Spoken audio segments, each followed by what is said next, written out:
All right. So how many of y'all have cried out to your higher power, God, whatever you want to call him?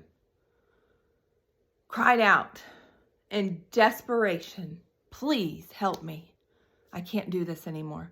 Let me tell you, for 5 years for sure, but since I was 17 years old and I'm 39, I've cried out to God. I knew who God was. I used to read my Bible every day, and you can see my journal entries, just the torture, the torment, the fight with that old carnal mind, that old self, that addict, that alcoholic. Crying out, God, please help me. I don't want to be like this anymore. Ruined my life. And I was ready. But I kept being stuck. Today I want to talk about grace. What that really is. Doing the next right thing. How to enact that grace. You know, I've read these chapters in Romans. Romans 4, chapter 4, all the way to chapter 6. And it talks about faith. Talks about believing. And that it will be added unto you for righteousness. And it talks about being justified by grace through faith. Just believing. And I get that. And I need that. But I had so much self-deception. So much in me that kept me blocked off from God. From my higher power. And I work the program of Alcoholics Anonymous. So you will hear me say higher power a lot. And it talks about grace abounds much more than those bad choices that I make, than that death that I yield myself to. But how does it do that? You know, one of the main reasons why I believe I remain stuck is because my definition of grace was undeserved, unmerited favor of God. How many of y'all have heard that definition? We all know that definition. And I was raised and grew up in a church. I always knew who my higher power was. And that was grace. And yes, grace is a gift. Of course, it's the undeserved, unmerited favor of God because he loved us when we were unlovable. He loved us in our sin. He loved us before Jesus Christ ever came. But there was not enough power in that. And that's why Jesus had to come. And Jesus showed us how to live on this earth without sin. But I can't do that. I can't. And the first 3 steps of the program of Alcoholics Anonymous, in a nutshell, says, I can't. I'm powerless. My life is unmanageable. And then I come to believe that a power greater than myself can restore me to sanity. But I have to also know that I'm insane. The choices that I make are insane. And they ruin my life and the life of others. That's insanity. It's insane when I've been sober for 1.5 years and I pick up that first drink or drug. That's insanity. Knowing what it will do to me. But I can't. I can't help it. I am powerless. But there's a power out there. So I can't, he can. And step 3, I think I'll let him. And I have to make a decision to turn my will and my life over to the care of God as I understood him over and over sometimes 5 times a day. I'll turn it over and then the next hour I've done cuss somebody out in the drive-thru or riding down the street. And I got to stop and turn it over again. Because I will get in my will so fast. Or I'll make decisions based on self. Because here I am full of guilt for being out of my kid's life for 9 years. And I put myself and I put my husband in position to be hurt financially. That's me. Left to my own devices. Because I can't. Without him, I am nothing. I can't do anything. That is why my life is unmanageable today. And it might not mean material unmanageability. Because I have a car, I have a home, I have a job. I have my kids back. So my life isn't unmanageable, but oh yes it is. Because I make decisions based on fear oh, I'm going to lose something I've got, or I'm not going to get something I need. Self-delusion. Everybody else is to blame, not me. Self-pity. Why does life always treat me this way? Why does life always deal me this hand? And self-seeking. I want you to do this. I'm going to give you the shirt off my back because it'll make me feel better. I need. So I'm driven by 100 forms of fear, self-delusion, self-pity, self-seeking, that I step on the toes of my fellows and they retaliate. And sometimes I don't think that I'm provoking them. When they come back at me and they hurt me, I don't think it's provoked. But later I find that I placed myself in position to be hurt. So everything I'm going through in life, I put myself there.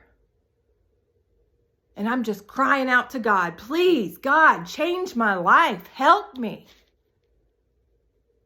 And nothing comes. The answer doesn't come. Why? Because I'm just sitting on this couch waiting on God to help me. No. Grace is so much more than the undeserved, unmerited favor of God, because me sitting on my couch waiting on that favor, I already have it. Of course He loves me. He sent Jesus Christ to die for me.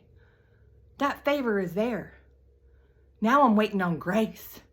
No, don't wait for it. Go to meetings. Get a sponsor.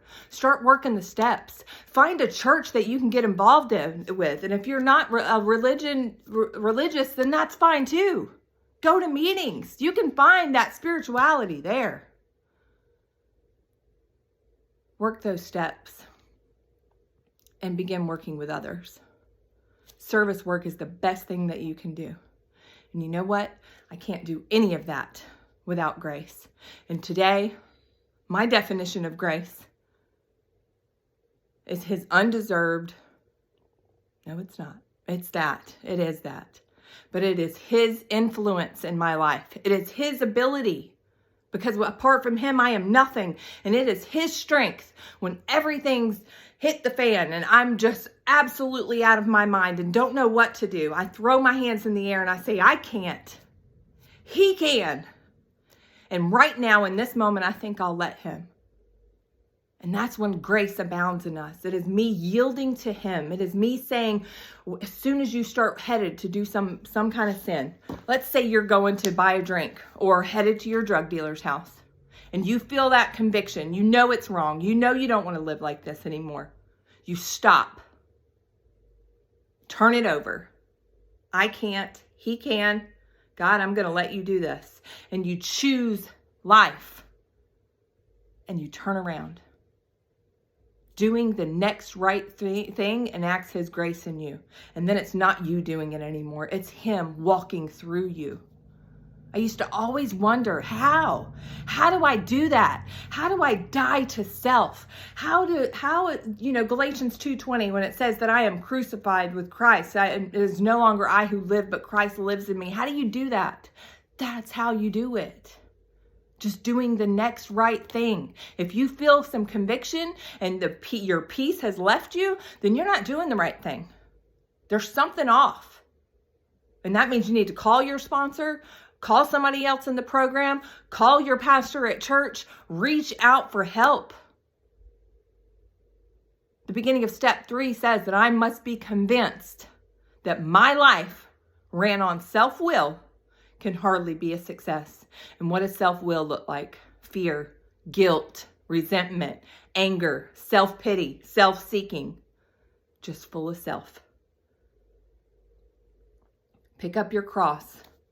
Deny yourself, pick up your cross and follow me. And when you follow Him, it's not even you doing it. It's that grace that abounds, and it's beautiful. So when I quit waiting on His favor, which I have to believe and know, it says in here so many times, knowing, no, okay? Romans 6:3, no. Romans 6:6, knowing. Romans 6:9, knowing that Christ being raised from the dead, die no more. Death has no more dominion over you. when you know him and when you believe it without a shadow of a doubt and you choose life by doing the next right thing, grace will abound and you will find freedom. And then you got to do it all over again tomorrow.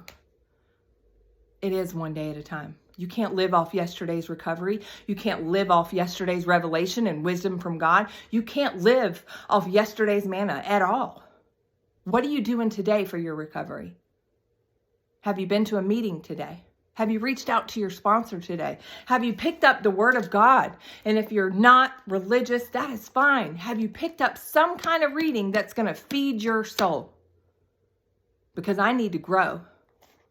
If I'm not growing, I'm laying stagnant and I'm nothing like a puddle, just laying there. And I'll eventually dry up or I'll get filled with more rain, but I'll still be stagnant. I can't get complacent in this program. And I'm telling you, something happens. It says in step 2 of the 12 and 12 on page 32 that we really hadn't cleaned house so that the grace of God could enter us and expel the obsession. When I start doing this work, I don't know I can't explain it. I know how it works because we have a chapter on how it works. But you know what? Everybody's journey to surrender is different. And when you start cleaning house, that grace of God, his ability, his influence, his strength will start abounding in you. It'll rise up in you and give you the strength, that power. Lack of power is our dilemma. No, you'll have it if you just do this next right thing every day. Clean house, trust God, help others. That's it. Simple and easy. And when things get difficult, literally put your hands in the air and say, I can't. He can, whatever that power is. And I think I'll let him. Just for this moment, just for today. And then it goes on to say, we remain self-deceived and so incapable of receiving enough grace to restore us to sanity. That is the problem of the alcoholic and the addict. We are self-deceived. I don't know anything. And until I can humble myself and say I can't and admit complete defeat, when I admit complete defeat, I am actually yielding to him. And I'm saying I can't do it without him. That's what God calls us for. That's what God calls us to. That power can't be enacted until my hands are in the air. So even if it's 5 times a day, anytime I'm feeling frustrated, I've got to literally do those actions. I can't, he can. All right, I'm going to let you. And while I'm letting you do this, I'm going to make the right choice because this other choice doesn't make me feel good. And then I get out of that self-deception of thinking I can. And so many things in my life, I'll be like, all right, God, you take this and I'll do this because this over here needs my timeline. I don't need to wait on you. I got this. And then what happens? Any life ran on self-will is not successful. So it goes to crap real fast. And here I am on another bottom.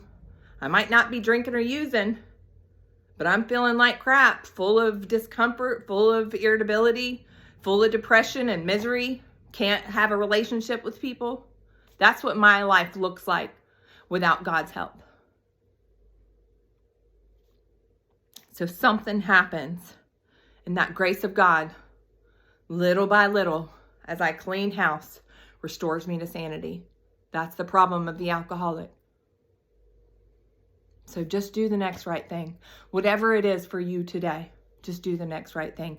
Find a meeting. There's a app called the Meeting Guide, and it's got a blue circle with a chair in it. Find a meeting in your area. Go. Man, you're going to find a group of friends that love you no matter what. And the best thing about it, they've been there. They've done that. The only thing that can hold our attention has to have depth and weight, and it has to be from somebody that's been in the same shoes as I have. Wherever you are today, guarantee you I've been there, and I've been there 1,000 times over. It took me 11 months to finally say, I can't. But I did. when I was 17 coming in and out of the program. But I tried to work this program for 11 months. I was going to meetings every day. I was working the steps. I was doing this thing. Why? Why, God? Because I couldn't admit complete defeat. There was still a small reservation that I can. That self-deception was there. I can. And it says in the chapter more about alcoholism that most of us pursue this illusion to the gates of insanity or death. Don't be like that. Allow the grace of God to come in by doing the next right thing. Love you.